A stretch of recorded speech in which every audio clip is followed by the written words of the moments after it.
There is one information that I brought to you today. This information is unbelievable. I say it is unbelievable because something like this has never happened before. We have heard about stories of many things happening in Africa. How some African leaders are misusing Africa's economy by going to Japan to buy Land Cruiser that cost $200,000 each. We have been talking about how African leaders have been traveling, mismanaging the public fund unnecessarily. But what I have for you today is beyond what we are talking about.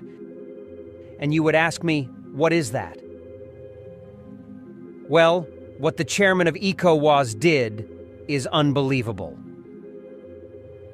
What happened is that the chairman of ECOWAS, who is the president of Nigeria, who had also been in office for only 1 year and 2 months, spent $200,000 on changing car tires. You heard what I'm talking about. The chairman of ECO has a car. That car, according to what the chairman of ECOWAS said, had a problem, but not engine problem, not body problem. The problem was that the tire has to be changed. And ask me, how much did he spend on changing this tire 4 tires? He spent $200,000 to change 4 tires of Toyota Land Cruiser. When asked, how much does the whole car cost? He said he bought it for $200,000. The main question now is, how did you buy a car for $200,000 and within a year you came up with a receipt saying you changed the tires of that car for $200,000? How Tinubu's government spent 244 million naira, equivalent to $200,536 on tires. In 1 day, the State House spent a whopping sum of $200,536 for the purchase and supply of tires in a single day, according to findings by Daily Trust. Investigation and data gathered from GovSpend, a portal documenting the presidential villa expenditure, showed that the State House made payments for the supply of an unspecified quantity of bulletproof tires and Westlake tires, shortly before President Bola Tinubu government marked its first year in office. Tinubu took over from his predecessor, Muhammadu Buhari, on 29 May 2023. Documents showed that the sums of $164,412, $31,204, and $4,918 were respectively paid for these items on 21 May 2024.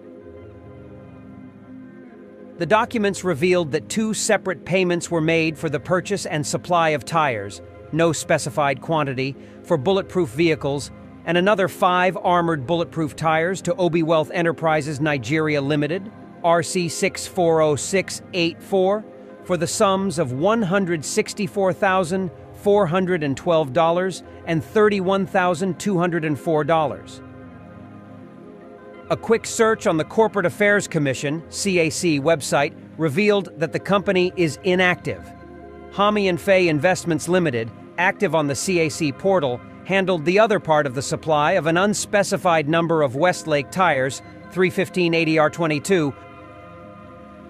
Attempts to get reactions from the presidency over the tire expenditure did not yield result, as several calls made to the special advisor to the president on information and strategy, Bayo Onanuga, did not go through. The message sent to him had not been replied as of the time of filing this report. 24 hours after the tire payments were made, Minister of Budget and National Planning, Atiku Bagudu, apologized to Nigerians over the nationwide hardship.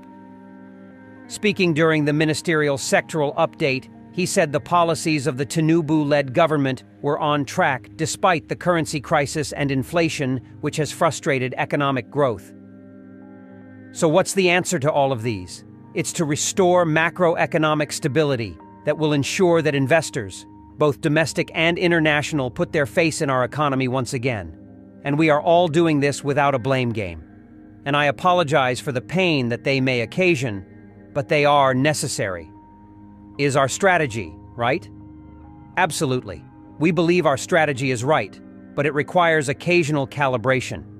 Put good money to use, he had said.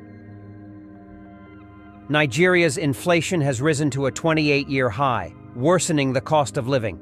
a stance largely attributed to President Tinubu's policies. However, critics have accused the Tinubu administration of frivolous spending, despite numerous pleas to the citizens over the current hardship. There was a backlash the last time the president asked Nigerians to make sacrifice for the progress of the nation. Tinubu had, while addressing journalists after observing the Eid al-Kabir prayer at Dodan Barracks, Lagos, stressed the need for the people to follow the path of sacrifice to make the nation great. The comment had elicited reactions from Nigerians, civil society organizations, and the opposition People's Democratic Party, PDP, among others. An economist and